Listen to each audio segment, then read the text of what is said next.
Inequality in society.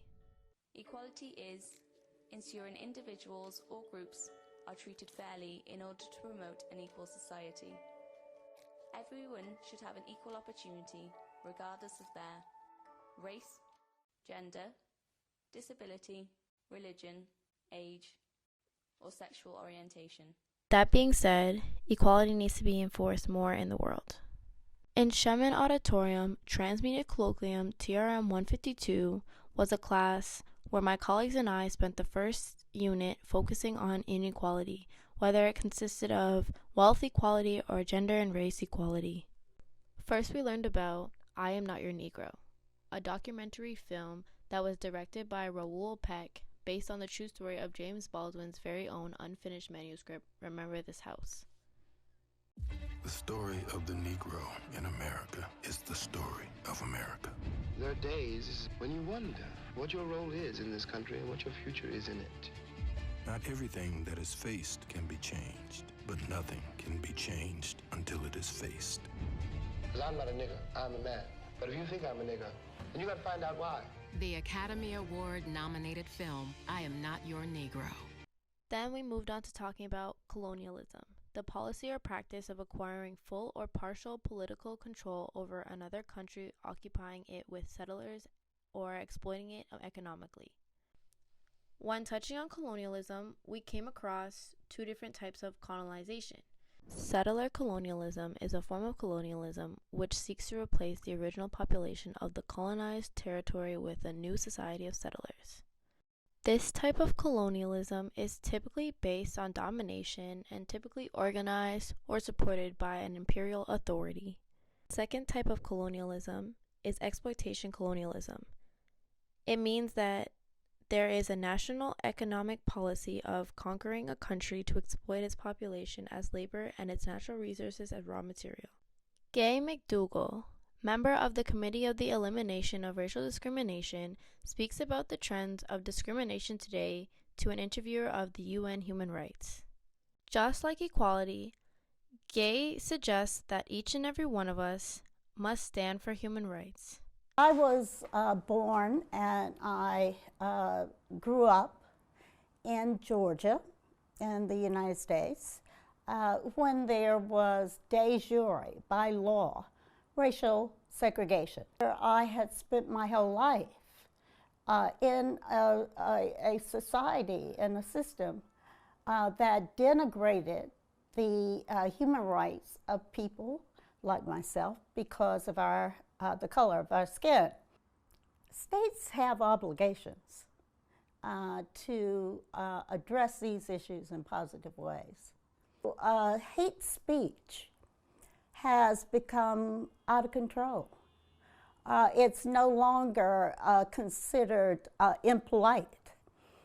In fact, of course, now people are able to use hate as the undergirding of political platforms and get elected to high offices in many countries based on racist talk and platforms. So there's a toxic climate that's been created from political leaders at the very top who have a certain amount of influence all the way through the society. Leadership has to focus on convincing people that racism is not in their interests. Each and every one of us must stand up for human rights. One of my favorite guest speakers for the unit Inequality was Carrie Hawks, who came in and showed us a few of their works.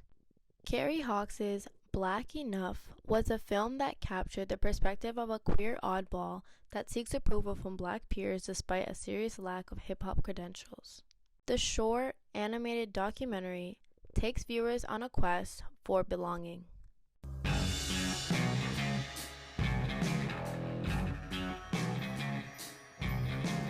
I've spent a lot of time trying to get this. Irrefutable acceptance of my Blackness. But other people challenge me. Not because of my ancestry, but because I break too many rules. Black bylaws. 23! You must like fried chicken and hot sauce. 81! Quit talking white, girl. Oreo, a black person made of white goo. So it's decided I'm not black enough. Oh, Miss Ann. Yes, he called me Miss Ann. What does that mean? He thought I acted white. Marvel at the two-strand twist octopus. How fluid and graceful. It just stays in place without unraveling. My blackness doesn't have to look like yours. Neither does my queerness. It took me a long time to realize that.